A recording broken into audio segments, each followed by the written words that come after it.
everyone. Welcome back to Sasquatch Beyond the Outpost. I'm your host, Jim Myers, And I'm your co-host, Sibylla Irwin. and we are excited to be back with you and excited about the guest we have today. This is really a special podcast for several reasons, which we'll explain as we go along. But how are you doing, Sibylla? How's everything down in Texas? Good. We've actually had a cool front come through, and Oh, nice. yeah, it's It's like down to 90 now? we're actually in the 80s in the daytime. Okay. Yeah, so I'm happy. Great. Yeah, we're getting some cooler weather, and we actually, because of the solar flare, we were able to see the aurora borealis last night. Oh, how exciting! So yeah, that was kind of fun. So there's not much we need to discuss before we bring our guest in. So we can go ahead and do that. So our guest today is Kate Murphy, and some of you may recognize her name from a very significant encounter that happened back in 2012 here in Bailey. And we're going to have Kate tell that story, and then I'm going to talk after that about how that experience affected me and affected our whole business, actually. So we can go ahead and bring Kate in, and Kate's going to be audio only, and the reason for that simply is that she had some traumatic brain trauma a few years ago, and the lights and things affect her and give her headaches. So I just said, let's just stick with the audio only, and everybody can hear you, and that's all we need. So let's bring her back in. Hey, Kate, welcome back. Good morning. Good morning. We're so glad to have you with us. Yes, we are. Thanks for inviting me. Oh, absolutely. This is a story I'm excited to hear you tell again from your perspective, because it's been a long time since we've talked about this particular experience, and it was very significant for you. It was very significant for the whole community in Bailey, I would say. And so we want to hear the whole story. And why don't you tell us a little bit about yourself right now, what's going on with you and where you are, and then we'll get back to the actual encounter. I moved from Colorado back home to Minnesota, so I can walk around the lakes and by the river and Nice. things. I miss the mountains desperately, but I missed my family and I missed the water. So this is where I am for now. Who knows what happens next? Sure. Well, we missed having you around, and I know you come back for a visit occasionally, so we'll look forward to having you back here in Colorado sometime in the future. Yeah, I hope to get back fairly soon. I've been delayed for a few years, but Yeah. I keep looking at the maps. So Well, why don't we just jump into your story, and we're just going to let you tell the story, and we may have some questions as we go, but mostly we just want to hear from you. So start wherever you want, and everything started in 2012. Is that right? that's correct. May 29th, 2012. Okay. Can't believe it's been that long. And Yeah. can't believe none of us have gotten any older. So, Yeah, it's amazing, isn't it? yeah. But a neighbor was going to be moving away. We decided the night before she was leaving that we would just take a little hike. We both liked looking for rocks and so, had talked about that and never got out. So we drove down the road behind the Bailey Lodge and stopped at a location, and we got out and we were just kind of kicking the dirt and talking, and I started feeling like I wasn't sure if we were on private property. I wasn't sure. And mainly I just started feeling like somebody was watching us or we shouldn't be there. But I didn't say anything to her because I thought this was kind of crazy. Then I would hear things falling, what I thought was falling from the trees. And I thought, are there pine cones falling? What's going on? And I looked up. There were no birds, no squirrels. There was nothing. And after about 10 minutes, and there was a cabin off in the distance. So I started thinking that's far away, but maybe maybe this land belongs to them. So I just told her, let's go down the road a little further. So we went down about another quarter of a mile or so and resumed our kicking the dirt and telling jokes and talking. And this was about 7:30 at night, by the way. It was May 29th, so it was still light. Um, and all of a sudden we heard a really loud crack, like a tree breaking. And then there was kind of a ruffle of leaves. And we looked, and about 200 feet away, there was a figure running down the hill. It was very large. It had dark hair with silver highlights. We both agreed on all these details. And it just ran down this hill, and we could see it for about probably 5 seconds or so, 5 to 7 seconds. And we watched it, and we were both totally quiet. And then it disappeared, and we both just stood there. And finally, I said, "That kind of looked like a Bigfoot." He said, "That's what I was thinking, but I wasn't going to say it. I thought you'd think I was crazy." So then we started reviewing what we had just seen, and and we were kind of imitating the way that it ran. It was kind of leaning forward, even though it was an incline. Legs were really long steps, and so we were imitating how it moved and going over all these details. Neither of us knew anything about Bigfoot, and neither of us was scared, and we thought we must have scared it.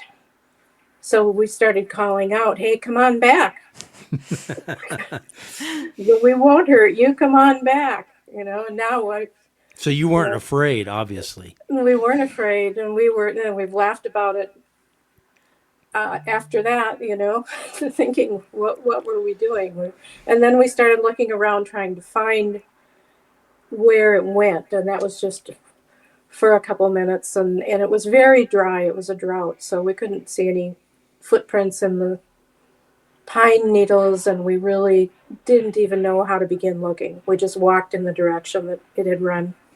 How far away was it when you first saw it? Yeah.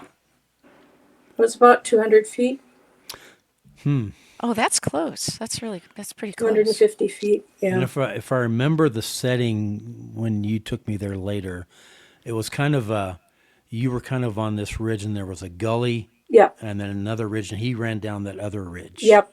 Okay. He or she, I don't know which one it Yeah. was, but Yeah. So I had actually fairly recently seen a posting on a community website that somebody said they found these big footprints. And there were a couple of comments about, "Ooh, Bigfoot's here." So I mentioned that to my neighbor, and I said, "Let's go back and look up on the computer and see if there's something on the computer about this." And we agreed, let's not tell anybody about this. And we walked down this little hill to the car, and another neighbor was driving by, and she stopped and said, "Hi, what are you doing?" And we said, "We just saw Bigfoot." so much for your agreement now. Exactly. So the neighbor also went home and started Googling, and the next morning I got calls from a couple different researchers, and they interviewed my neighbor and I separately and wrote up reports, and it was all very consistent. So looking back on it, I didn't link the first stop where we stopped, and I thought things were falling from the trees. Later, hearing that they will sometimes throw pine cones or do things, then I thought, okay, that was probably what was happening. Was it was throwing stuff at it and then followed us where we went. So that was the beginning for me. Uh, That's a great beginning. Yes, it mhm. is. And do you remember, did you report it in any official way? um, Like on the BFRO or? BFRO and two of their researchers who came out and also another UFO slash Bigfoot researcher. Um, I had landed on one site and a neighbor had landed on the BFRO site and given them my information. Do you remember, was it Dennis Full Yeah, that came? Okay. it was well, actually it was Mark who Mark first Taylor. contacted me and Okay. came out, and then Dennis was out later. So, Okay. Awesome. and there is a report on the BFRO of talking to both of us. So, Two great guys. yep, Yes, they are. Good absolutely, friends, very, both of them. Yes, yeah. wonderful, wonderful people. And yeah, I mean, then I started. I had no idea that they were around, so I got quite an education. Yeah. And then something significant happened because I think sometime in the next month after that, or maybe 2 months, Finding Bigfoot TV show came to Bailey.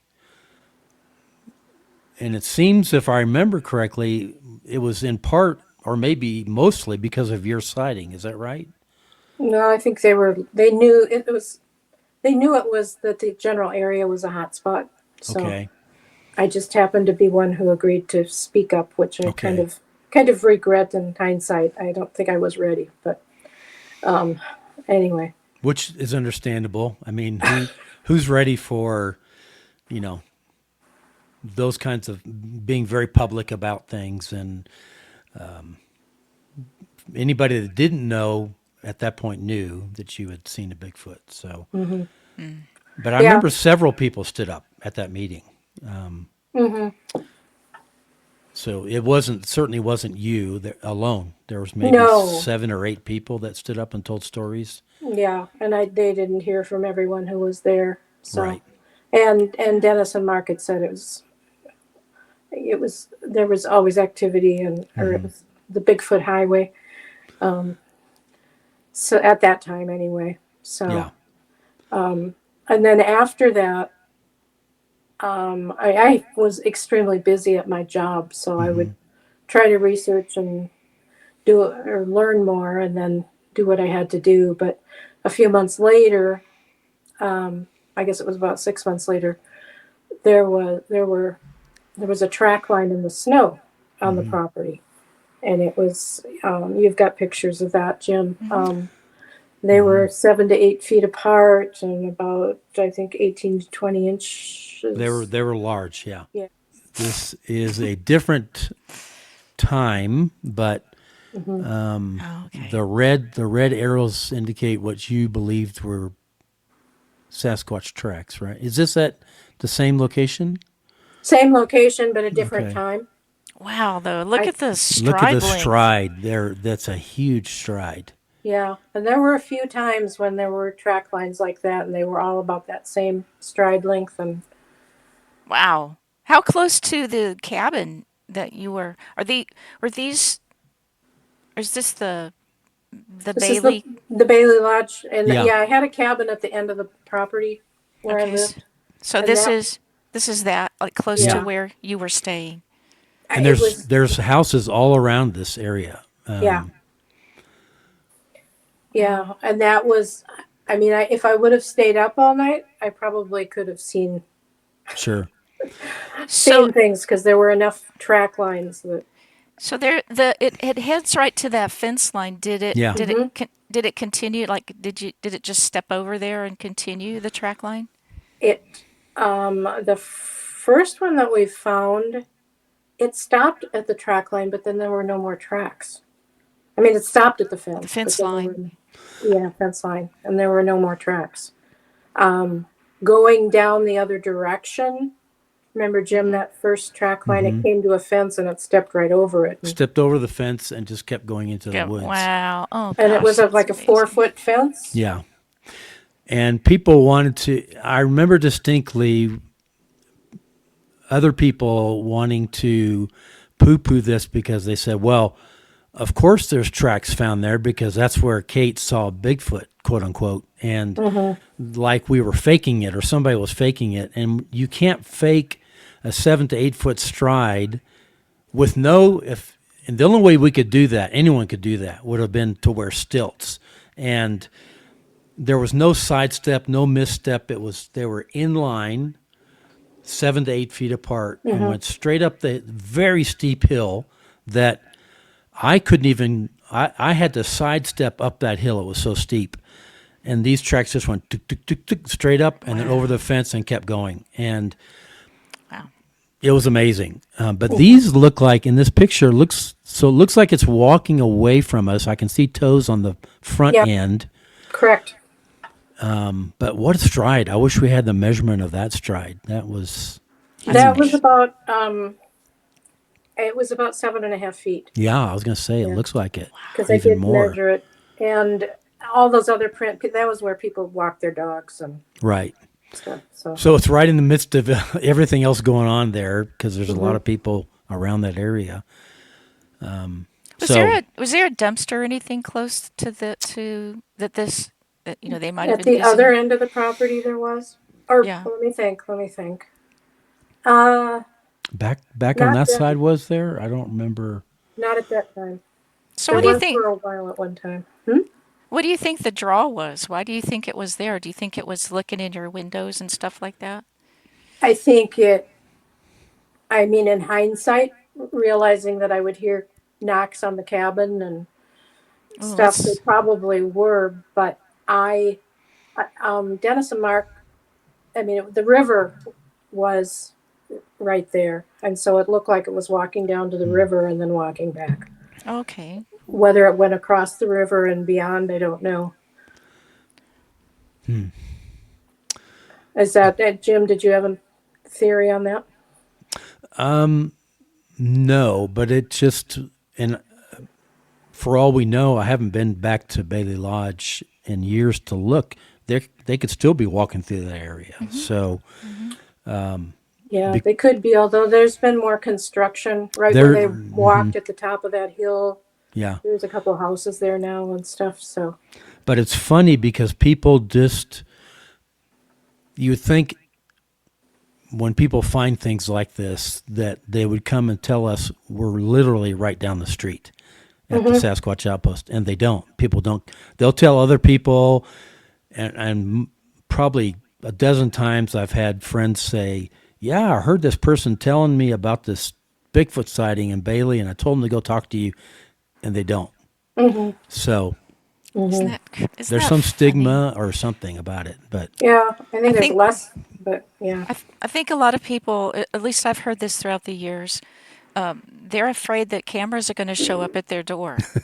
I had a witness who dodged me for weeks and weeks, and it was a funny incident that happened that got us connected. But he was just so terrified that someone from Finding Bigfoot was going to just literally show up, knocking on the door. We want to, and it's that.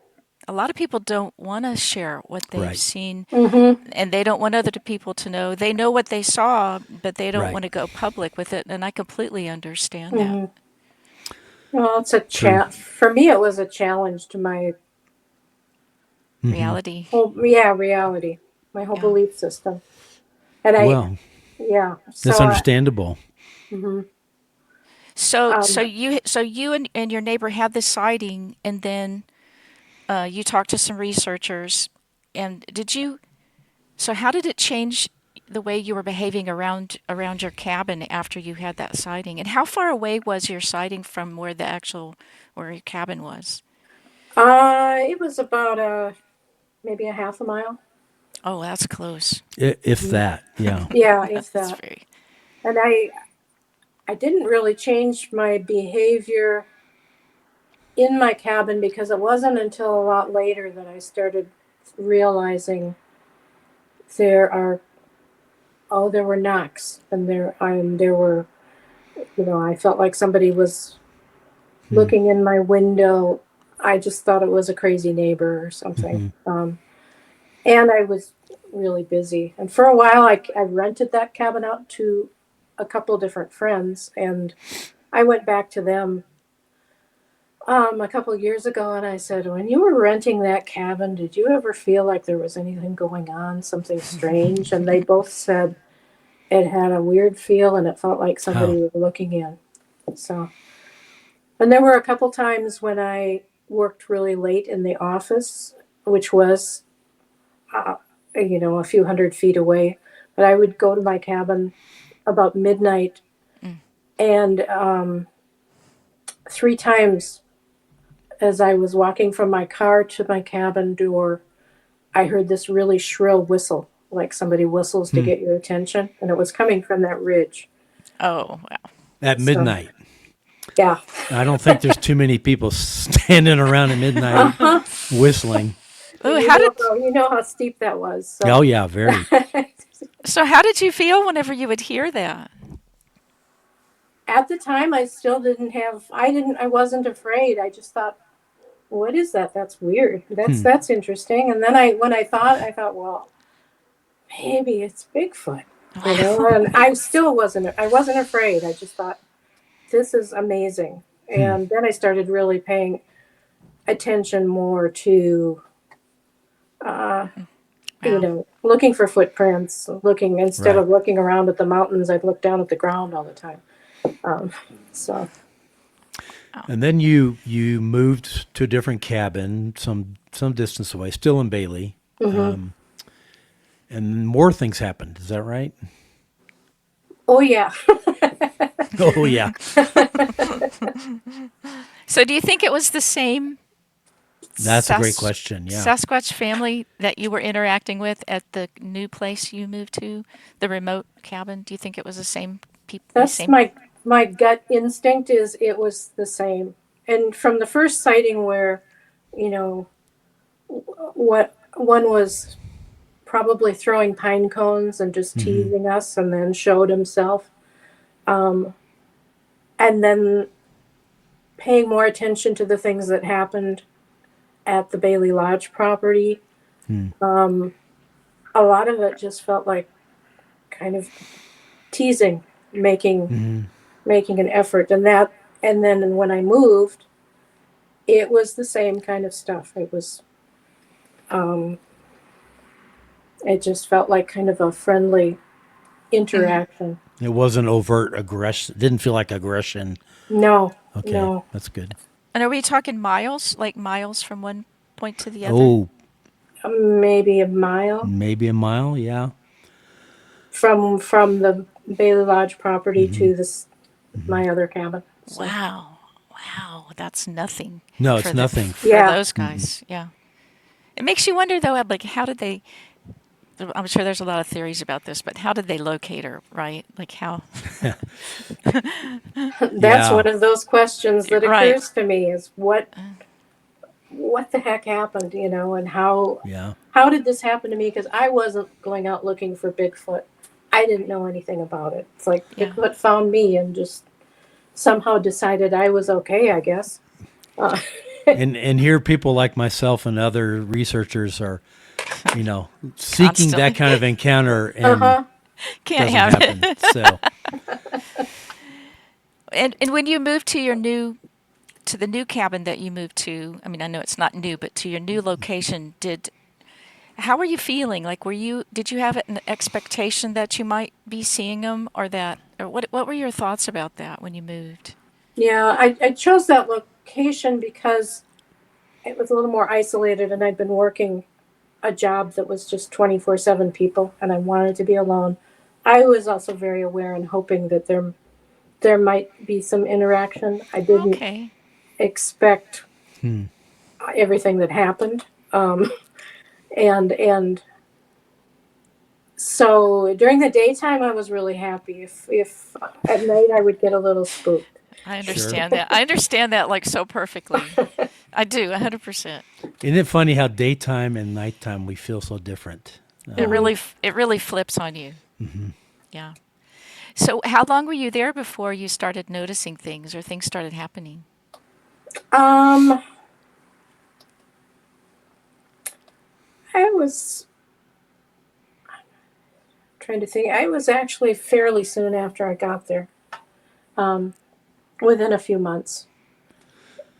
And I never found footprints there, but again, um, it was drought. There wasn't, Hmm. Hmm. it was pretty much rock, rock hard stuff. But I would find, and at the other cabin too, I would occasionally find a branch on my steps from a bush or tree that wasn't like the trees around. Um, I'd find a Hmm. feather or a rock. And it didn't happen, it wasn't all the time, but it happened enough that I knew that something Right. was there. Something with hands had to be Yeah, visiting and putting stuff there. that's Yeah. correct. Yeah. Yeah. To me And too. you sent us some pretty remarkable photographs of handprints, and let me put one of these up. Yeah. Actually, well, we'll show another one in a second that shows your hand in comparison. But what is this? This is on your hood of your That's vehicle. on the hood of my car. And in the daytime, I didn't see it. I happened to go out um, Hmm.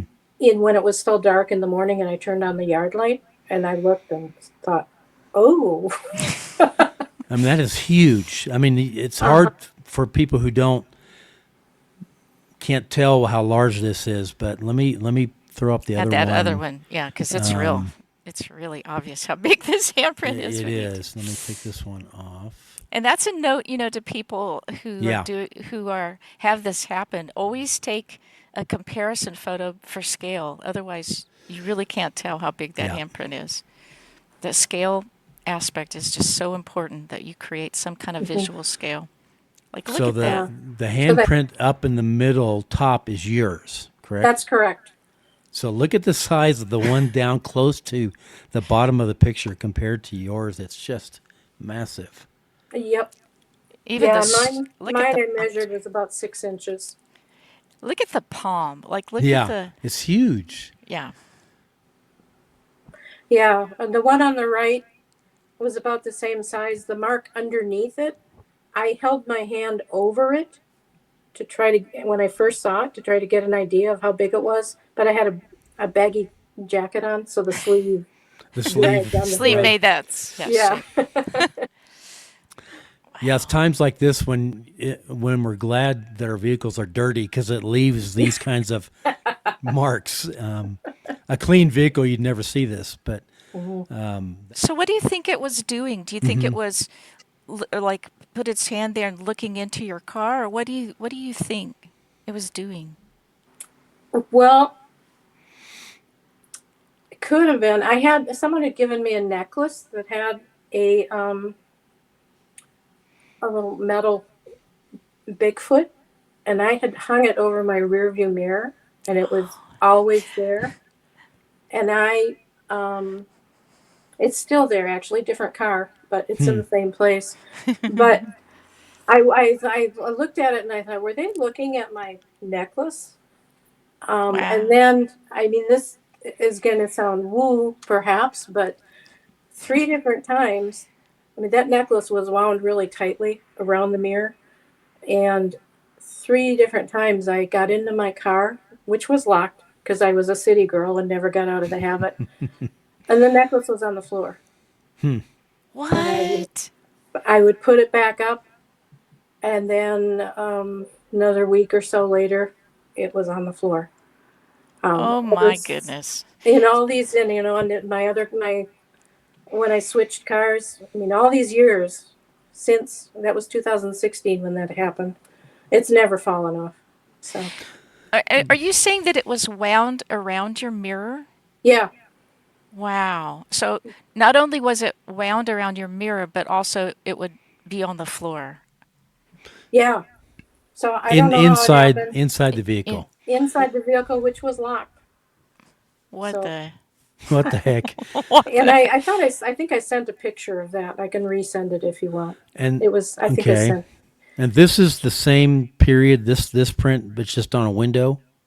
Correct. Okay. And if you look closely, you can see dermal ridges. You can Mm-hmm. see, Mm-hmm. like down in the lower left, you can see, if you look closely, and on the right, there are, it looks like marks of hair.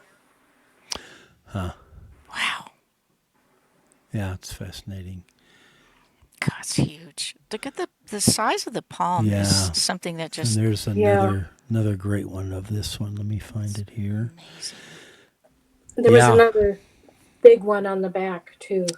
Yeah, So, let me find that one where it shows and more of the anytime something like print. this would happen, I'd just be blown away all over again. So There's this one. is you can see your reflection taking a picture of this print on the windshield. God, Yep. look at It's this. massive. And again, look at you can see the wrinkles, like where the ridges are on the palm, on the bottom. Look at that. Yeah, actually Yeah. you can. So And that's the, it's just like a perfect placement on the wind on the yeah, windshield. it did a good job there. It did. Yeah. And I do have close ups. I mean, you can see the fingerprints. You can see the, I just Yeah. was amazed at what I was seeing. And So, so this happened though out at the remote cabin where this. correct. Mm. Wow. And this, I happened to be, I stopped at a post office and walked out, and in that sunlight, this one showed up that I hadn't noticed before. Wow. That is so amazing. Like Yeah. seriously, that's amazing. So this is still 2012 or is this 2016. Oh, 16. Mm-hmm. okay. Okay. And how long had you been at the cabin? Do you think? I think only about 6 months. Oh, okay. So, Hmm. and around the time that the handprints showed up, I heard more knocks. I would hear thumps on the porch once in a while. And someone said, "Well, why didn't you look out the window?" And I could not make myself. That's easy to say Yeah, until your cabin's the one that's getting knocked. Then it's like, okay, go on outside and see what it is. yeah. And And I couldn't. And I would see orbs late at night. I hmm, could see orbs in the trees, just different colored lights. wow. But again, even those, I felt like I would glance up and see them, and I would look away because I felt like I was Hmm, looking at something really private, or hmm, maybe I was afraid. I still didn't hmm. figure that out. I had a visitor once who went and used the outhouse, and he came back and said, "Did somebody knock on the outhouse? Did one of you knock or throw a rock?" I was like, "No." Wow. How far away was the outhouse from? Oh, maybe 25 feet. So, Hmm. um, That seems like a long distance when you. Yeah, at yeah, night when you're going out to use it. yeah. So, I mean, I had one night there was a thump that was so loud um, that it shook the walls. And Hmm. I was in the bedroom and I walked out into the living room, and there were a couple of things like little camping accessories that were on a shelf. And they had fallen off and bounced and rolled, and they were not heavy, so they didn't make a big noise. Wow. At that time, I was just thinking, what the heck happened? And it didn't sink into my head. They must be right outside there. Hmm. But I picked the stuff up, and then the next morning I got up, and in the location where those things had fallen um, was a heavy cast iron bookend that was also on the shelf and would have made a really loud noise if it had fallen. It wasn't there Hmm. when I went to. It wasn't on the floor when I went to bed. It was in the morning. I don't know. Wow. So it was taken off the shelf inside your house and put on the Sometime, floor. yeah, during the night. Yeah, there were just strange things that happened that Hmm. uh, I couldn't explain, and most of the time I did not really feel threatened. I did after seeing the size of those handprints. Did start. I start thinking, well, what the heck am I dealing with here? Yeah. Do I want to meet the one who Owner. put the owner of those prints? Yeah. Yeah. Wow. And then we've got this picture, and I want you to explain this one to us. What's going on here? Um, when I got to the cabin, someone had left behind these elk sheds, Okay. antlers, and they were in the back of the cabin. I picked them up and I threw them under that porch back a little ways just to get them out of the way. Like individually threw them under there? Yeah, yeah. Okay. And I, again, this was about the same period as the thumps and the handprints. I came out and the antlers were rearranged like that. And they were intertwined and balanced on each other. If you look, there is, I think, a close up photo also. But they Let's were like see. that, and it was so artistically done. It was just unbelievable. And that I had been picking up some smaller rocks. You can see those in the corner, Mm-hmm. and just put them down there. The big rock in front of the antlers Mm-hmm. was not there. Oh, Oh, so they and brought they that one? they Yeah, brought that one, and they put them together like that. The somebody antlers. did. Somebody did, I did. and Um, pulled them out from under the porch. yeah, yeah. Which is probably may have been one of the nights when I thought I heard noises around the porch. Wow, Wow. that's fascinating. That was the biggest gift to me. I still Yeah. have those actually. They kind of got re.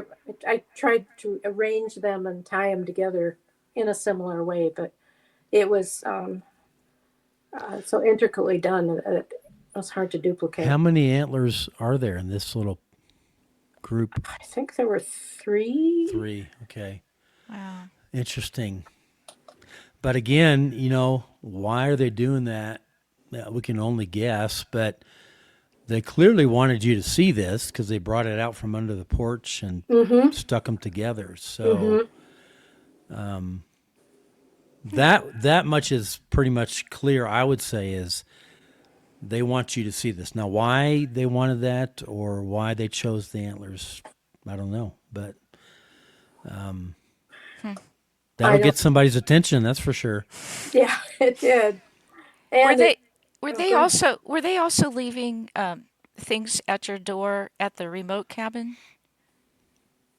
Yeah, same thing. I would occasionally find a branch or something, or a small stone or a feather. And you Um, mentioned something about a rabbit skin. Yeah. What was that? oh, I have a picture of that somewhere. There was one window where I would hear the scratching a lot and the knocking and one morning I found a rabbit pelt just outside that window, and it was flat. It was like it had been gutted, but it wasn't someone that had a knife. It was like little holes, kind of poked into it, and no innards. So it wasn't like a totally clean rabbit pelt you might pick up at a souvenir store. So But it still had a head and legs and everything? it didn't have a head. They could see the paws. But it was just the pelt, nothing Yeah, else. yeah. Wow, that's interesting. I'll And send they you a used picture. to scratch on the screen or Hmm. knock on the window or I would hear scratching on the screen a lot, and knocking was usually more towards the back of the cabin, which it was a really small cabin. yeah. I actually got to see the cabin. It was beautiful. I fell in love with the cabin. I was Yeah, like, I "Oh, wish I could have seen it back in the day. it was so beautiful.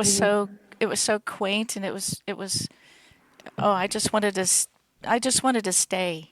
I remember. Yeah, Oh, I miss it a lot. So It's um, beautiful. I started leaving little stones on the steps. I think they were probably aquarium stones. They were polished and maybe the size of a dime, different colors. And I would leave them on the steps, just like maybe 8 in a certain pattern. And I kept thinking, I was waiting to see if they would disappear. Hmm. They didn't disappear. And once in a while, I would change the pattern. And then all of a sudden, I noticed same pattern, same stones, but a few of the colors had been switched to different places. Hmm. Hmm. Um, they were small enough that you needed to have a thumb and a finger to pick them up. And I thought, oh, well, it could have been a rodent, but it was precisely reset back where they were. And there were no signs in the dust of a chipmunk or Right, a right. rodent crawling around. So Sure. It's amazing. Wow. So my guess is this, starting with the sighting near Bailey Lodge and moving on into this years later, and he's still having experiences, that must have really changed you in some ways. yes, they certainly made me think a lot. Hmm. Initially I was really excited to have seen this thing that I didn't know about, and really excited to find out that I had heard about Bigfoot a little bit, but really Hmm. excited that the world was Hmm. uh, opening up, Bigger than you thought. bigger than I thought. And Hmm. then I was, um, for a little while, I kind of went back to my early childhood religious thing, and I think it Hmm. was because it was a set of beliefs that this is the way the world is, and there are no variations there. Hmm. And I thought, well, this isn't. So I started, I kind of went with that. And then I thought, no, this isn't right. There's a huge universe out there, and I'm being shown this universe, and Yeah. there's more to it. So I kind of went back to my more uh, broader thinking Hmm. of that. But I saw myself, I go back to that and thinking, what's going on with me? And it took me a while to realize, just seeing this and then going through, seeing that it carried on for years and I kept having more visits.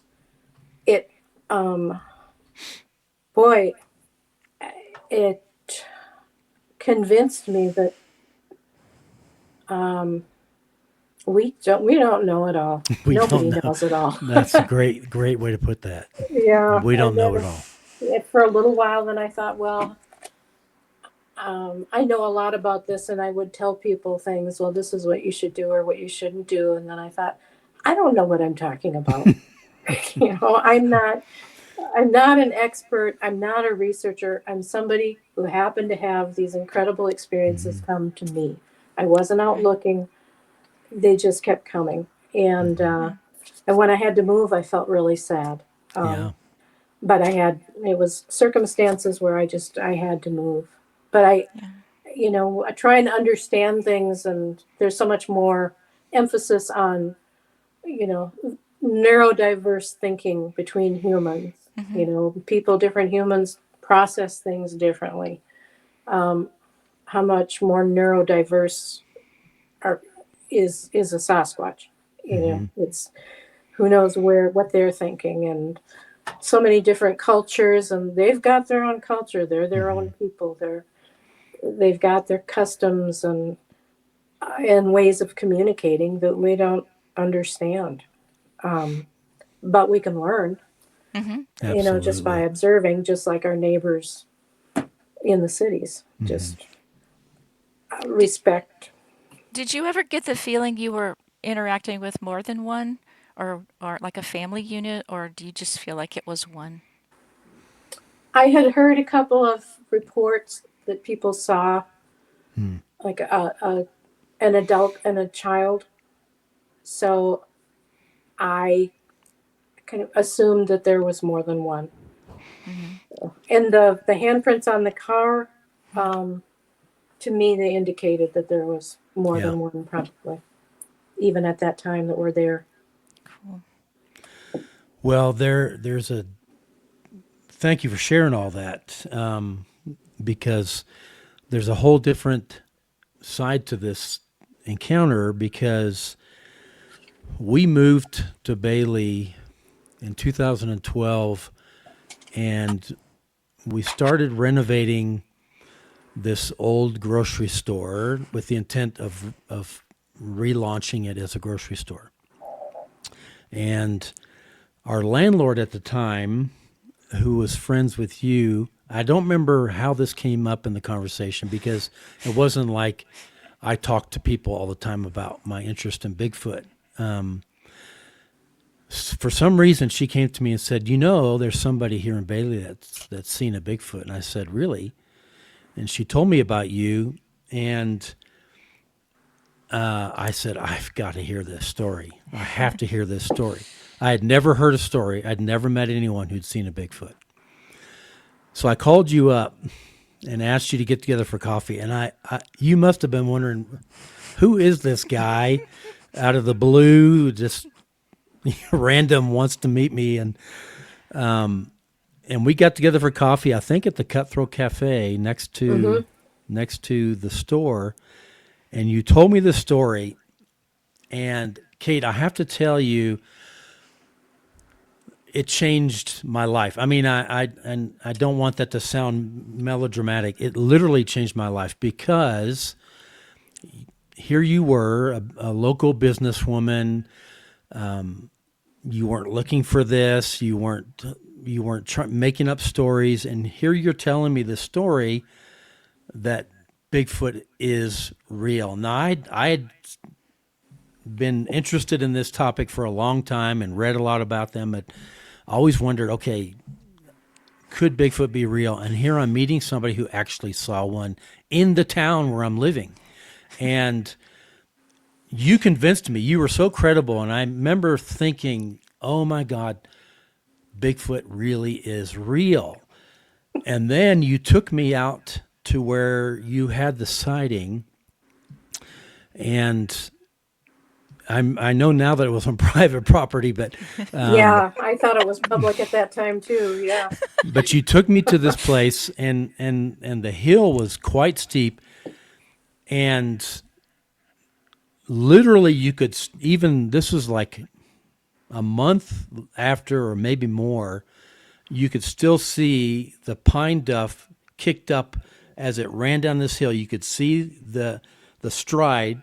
And it was about 6 foot stride going down this hill. And I remember trying to run down that hill and having to brake all the way down because it was so steep. And I thought, how? And you told me this thing just ran down the hill, didn't slow down, didn't look at you either, did it? No. And so you'd said that you heard a crack. So I climbed up to the top of the hill, and at the top of the hill, there was a dead tree right at the edge of the top of the hill, and there was one branch broken off. And I thought, this Sasquatch walked over there. This is what I was imagining. Looked down, saw you two, stepped on that branch and broke it off so that you would turn and look, and then it ran down the hill. Mm-hmm. And I thought, why would it have wanted you to look at it? You know, there's so many things that I thought, I mean, it could have made a noise. It could have yelled or screamed, but it stepped on a branch. Because I imagine you were just walking up and just kind of looking at the ground, talking, or whatever. So that made you look up, and here he comes running down the hill. And so that dramatically changed my perspective. And then you told me about this meeting that was going to be happening at Bailey Lodge. And I went to this because I knew the TV crews were going to be there, and I wanted to be on TV. So, And look at you now. yeah. And so I remember I printed up, because I had my own heat press at the time. I printed some shirts with Bigfoot on them, and I had a friend who was working with me at the store, and we went and sat in the front row with these bright green shirts on. If you watch the Colorado episode in the town hall meeting, you can see me sitting there in the front row. And I remember thinking, there's like 100 people at this meeting, and I thought, I don't remember hearing anything about this meeting, and here's 100 people. Where do these people come from? And there was several people that got up and told stories about seeing, and I've gotten to know some of those other people besides you, some of the other people who were there over the years, and met the crew, or met the cast rather, and I've gotten to know Bobo and Cliff and Renee a little bit since then, but I remember, so because of your sighting, and it got me going thinking about Bigfoot, I had cut out a cutout of Bigfoot out of plywood, and it was a Bigfoot holding a sign, and the sign said, "I don't believe the evidence supports the existence of humans," and we had stuck that on the front of the building, and I brought that with me in my truck, and I went to the producer of the show, and I said, "Hey, I've got this cut out."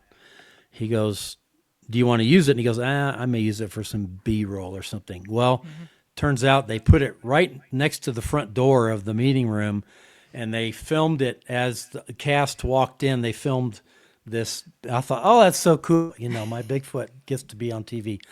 But it was just surreal to realize so many people had encounters in or around Bailey. And so we decided, Daphne and I talked about it, and some friends that we were working with at the time, and we thought, why don't we? And I said this to Daphne, I have an idea. And I thought, she's going to shoot this down. I mean, there's no way she's going to go for this. And I said, why don't we call our store Bailey Country Store, which was the name that had been for years and years and years, Bailey Country Store and Sasquatch Outpost. And Daphne, she went with the idea to humor me, but I remember she's thinking, okay, he's lost it now, what? And I had told her about meeting you. So we did that. We changed the name, or added the Sasquatch Outpost, and within 2 years, it became very clear that we weren't going to be able to survive on a grocery store because we were the ones eating all the groceries and nobody was buying them, because people would shop in Conifer on their way home from Denver and they didn't need the groceries. Like when that grocery store was built back in 1878, and since, it had always been a grocery store. It was the only grocery store anywhere up in the mountains, and they supported the whole staff. But that had long changed after they built, King Soopers and Safeway in the nearby town of Conifer. So we actually hired a business consultant to help us figure out what to do, and she basically said, "Look, you have to choose between a grocery store or a Bigfoot store, but you can't do both." And we thought about it, and then we took a huge risk and decided to sell all the groceries and all the fridges and everything and make it the Sasquatch Outpost. And the rest is history, because we realized in those 2 years, as we thought people were not buying groceries, but people were coming in and wanted to talk about Bigfoot and wanted to tell us stories about seeing Bigfoot. And we couldn't believe how many people were coming in. And it just got bigger and bigger and bigger. And then, in 2016, we decided to build the museum that we have now and expanded it. So in many ways, quite literally, Kate, your story and your testimony changed my life and changed our lives, and put us on the trajectory that we're on now, that literally people come from around the world to visit the Sasquatch Outpost. And I have to go back and say thank you to you for being willing to sit down with me over coffee and tell me your story, and be sincere about it. And so I just wanted to say thank you. All these years later, thank you for that experience and for that story, because it changed everything. Oh, well, it was so new in my experience. I mean, first of all, thank you for being interested and not laughing at me and making fun of me. Yeah, But absolutely not.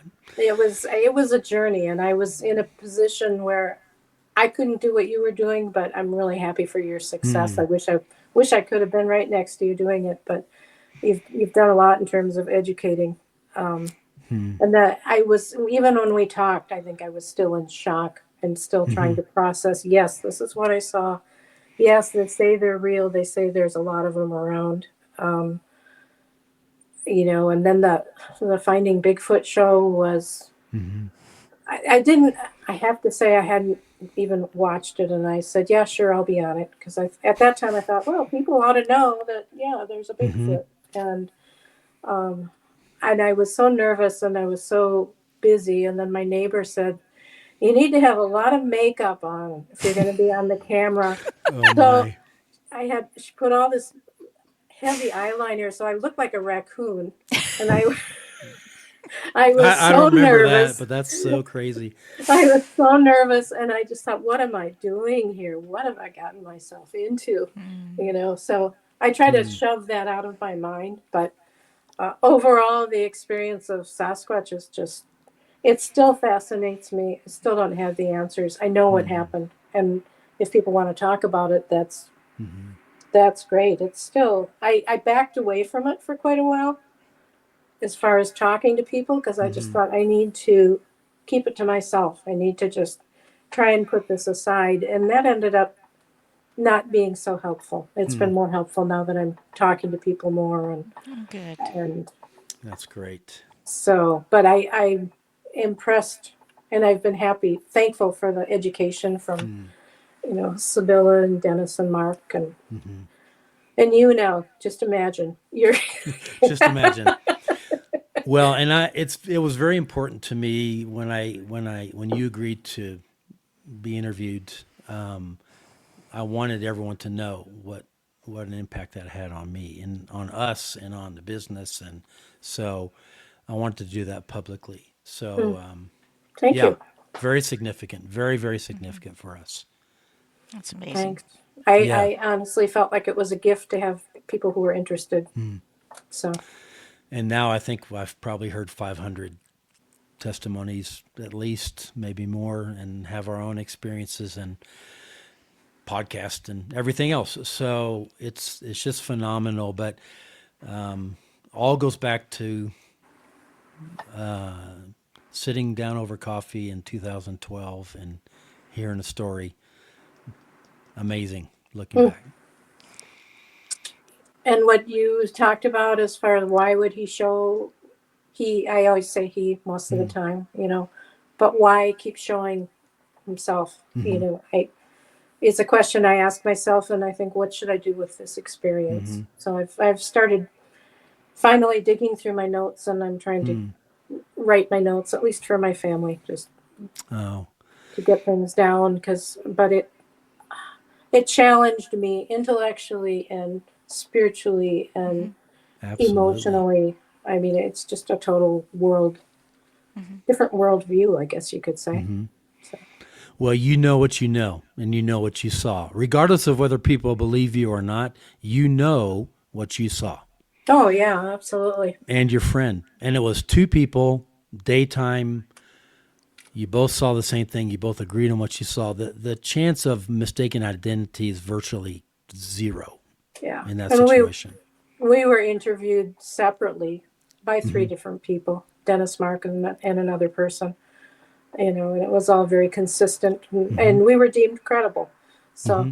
and she moved out of town the very next day. We occasionally we will touch base and say, yeah, this really happened.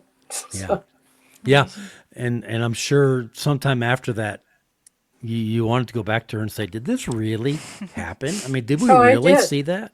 I would send her an email, especially in the beginning, and say, did this really happen? Hmm. Do you think you'd shared it if you'd been by yourself? Hmm. I don't know. Hmm. I think I would have to somebody, but I think I would have been doubting my Yeah. perception Hmm. all the time. And if nothing else, this has been a huge lesson for me in trusting my instincts Hmm. about, how does this area feel? Does it feel safe, or do I feel like there's somebody around or not? Hmm. Just trusting your perceptions. But if she hadn't been there, I think it would have been a lot harder Yeah. to share. Hmm. I must have been making Right. that up in my Right. head. Yeah. Yeah, exactly. And I read something about Bigfoot paranormal, and to me, after my interactions and my exposure, to me, it seems more normal, not different, Hmm. you know, different than us, but is it Hmm. paranormal? I don't know how you fit make the definition, but it just felt more like strangers who I don't really know, but who are apparently friendly. Yeah, Yeah. yeah. Because if they intended us harm, look how much they were around your home, touching your car, knocking on your walls. If they intended harm, they had ample opportunity to do so, Hmm. and they didn't. Right. So were they just teasing me? Yeah, A lot of times I felt like I was getting teased yeah, of different things that would happen. So. yeah. And Sibyl and I have had similar experiences, and we've both been in situations many, many times over that if they had wanted to hurt us, they would have. Absolutely. So, well, thank you, Kate, for coming on today and giving us quite a bit of time. We had to overcome some technical difficulties before the show, and so you've been with us quite a while today. Thank you. Thanks. It was good to talk. Yeah, Thank very much you. so. Thank you. And I'm sure we'll be talking again soon, and I'm sure we're going to get lots of comments, which we'll share with you from people who've had similar experiences, because we found very often that every time someone comes on and tells a story, somebody else has had an experience like that who needed to Hmm. hear someone else talk about it. Absolutely. I mean, like I said, it helps me to talk about it Hmm. and to talk about it with people who want to listen rather than just Yeah, kind of give you time. yeah, So, yeah. Thank you very much. okay. Thank you, Kay. Thanks. Take care. You too. Wow. So perfectly illustrates people need to share their encounters, because look at the impact it had on your life. I mean, you just never know how you're going to impact somebody with what you share. No, you don't. So You important. really don't. And just to be honest about what's happened, because so many people are afraid to talk about it or afraid of being laughed at. And I think that's one of the big benefits of doing what we do here, Sibylla, is it's therapeutic for a lot of people to talk about these things, and to feel like, okay, I'm not crazy. I did see what I thought I saw or heard or whatever, and this is another great example, for me anyway, of how this affected us. So I'm really grateful for Kate coming on again. Yes. Me too. Great to hear from her. And I'm hoping a week from today, we're going to have my good friend David Paulides on the show.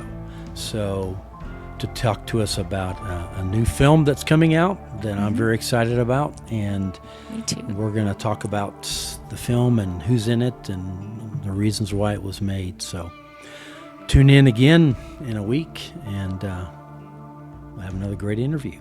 Awesome. Thank you, Sibylla. Thank you, Jim. Always great to be with you. You too. And we'll see you soon. You And bet. thank you all for being here with us today. Yes, we're grateful. Bye-bye. Bye-bye.